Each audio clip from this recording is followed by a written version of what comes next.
दण्डनीतिस्था दहरकान्तरूपिणी कृतिपन्मुक्षराकान्तगिरिमण्डलपूजिता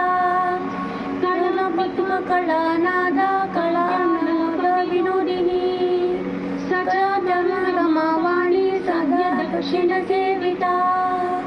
आदिशक्तिरमेयात्मा परमा पावनाकृति